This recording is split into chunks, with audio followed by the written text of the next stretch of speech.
उनका अपमान अगर कोई कर सकता है वो राक्षस प्रवृत्ति का व्यक्ति कर सकता है। उसने अपना पेशाब उस यादव कथावाचक पे छिड़का है, जिसके कारण कि पेशाब छिड़क देंगे तो यह जो यादव कथावाचक पवित्र हो जाएगा। गाली दिया, उसे मारा है, उसे पीटा है, जूतों की माला पहनाया, उसका सर मुड़वाया, उसकी चुटिया काटी।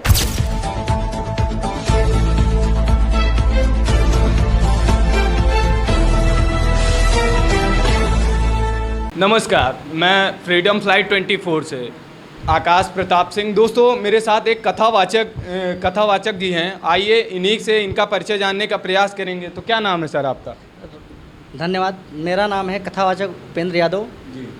लोग मुझे उपेंद्राचार्य नाम से जानते हैं और मैं विद्यार्जन करके आया हूँ वृंदावन धाम और मेरा स्थान है श्री राजा रामन धाम दांदपुर लकड़िया। बहुत बहुत धन्यवाद। सर, जो इटावा में घटना हुई है उस घटना को आप कैसे देख रहे हैं? देखो, जो इटावा में घटना हुई है ये बहुत दर्दनाक घटना है जी। ये बहुत दुखद घटना है। ये सर्वप्रथम ये जो लोग ने घटना किया है वही देश को कहते हैं हम धर्मानुरागी हैं, देश को धर्म का पाठ पढ़ाने वाले हैं। आज उन्हीं ने एक यादव कथावाचक को घर पे बुलाया और सबसे शर्म की बात है, द्वार पे कोई भी आवे अतिथि देवो भव, अतिथि देव के समान होता है, उसका सत्कार करना चाहिए, उसका अपमान नहीं करना चाहिए। लेकिन मैंने मीडिया से देखा है कि उस यादव कथावाचक को बुलाया, उसका अपमान किया, उसे जातवाचक शब्दों से गाली दिया, उसे मारा है, उसे पीटा है, जूतों की माला पहनाया, उसका सर मुड़वाया, उसकी चुटिया काटी।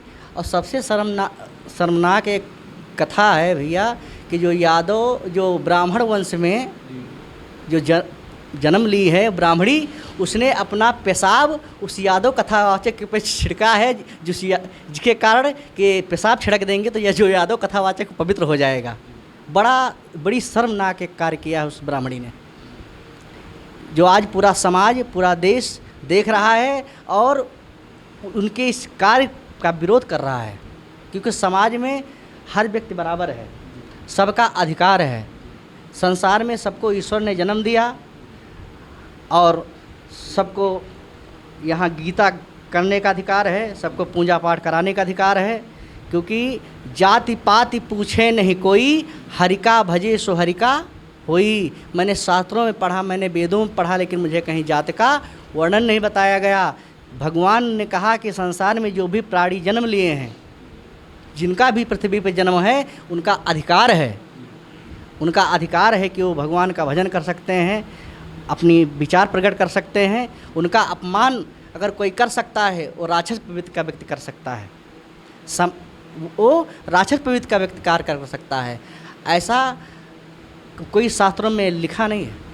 स्वामी जी, एक सवाल है, किसी ग्रंथ में जो है क्या लिखा है कि यादव जो है कथा नहीं कह सकते? देखो, ये तो गलत बात है। ये लोग पहली बात वेद पढ़ना नहीं चाहते, ये लोग वेद पढ़ना नहीं चाहते, सिर्फ समाज को गुमराह करने का कार्य किया है। मैंने तो श्रीमद् गीता में पढ़ा है कि भगवान कन्हैया खुद बद्री आश्रम में जा कर के उपदेश दिए हैं कि वर्णयाम महापुण्यम सर्व पाप हराणाम यदुर्वंशम नरा सुत्ता सब पाप परमोचिते। जो व्यक्ति यादवों की पावन कथा सुन लेते हैं, उनके जन्म जन्मांतर के पाप तक नष्ट हो जाते हैं। आज दुनिया में अगर सबसे बड़े कोई वक्ता हुए हैं तो यादव वंश से निकला है। अगर कोई वक्ता हुआ है और ये लोग इनको इस यादव जात को अभिन्न मानते हैं, तो इनसे हम कहते हैं या तो आप लोग जो आचमन कराते हैं गंगा मैया का, वो तो उनका विवाह तो शांतनु महाराज के साथ यादव कुल में हुआ। जो यमुना मैया हैं वो भगवान श्री कृष्ण की अर्धांगिनी हैं, या तो उनका आचमन करना छोड़ दें। ये जनेऊ धारण करते हैं तो बिना गायत्री मंत्र के जनेऊ नहीं हो सकता। और गायत्री माता का प्रमाण मिलता है, आनंद सेन यादव की सुपुत्री हैं जो यादव वंश के थे।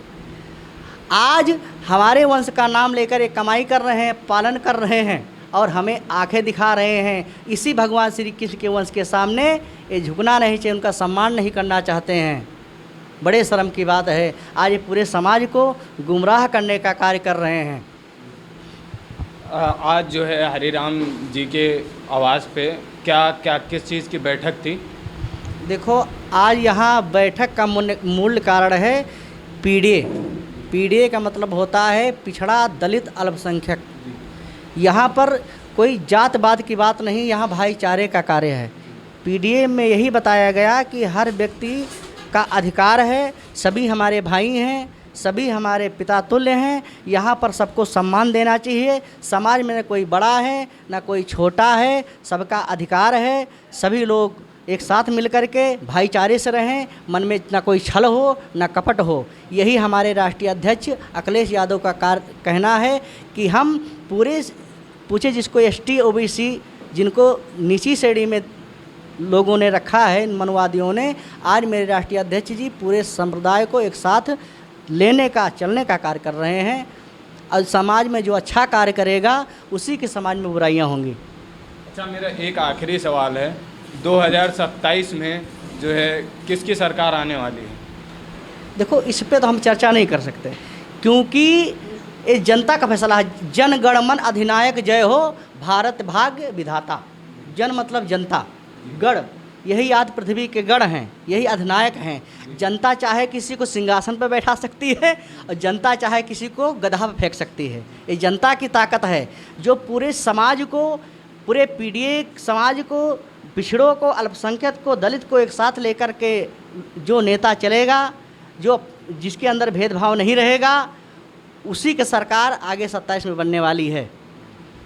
दोस्तों, हमारे साथ कथावाचक जी थे और आपकी क्या राय है, आपका क्या कमेंट है, आप लोग कमेंट बॉक्स में ज़रूर बताइएगा। मैं आकाश प्रताप सिंह, नमस्कार।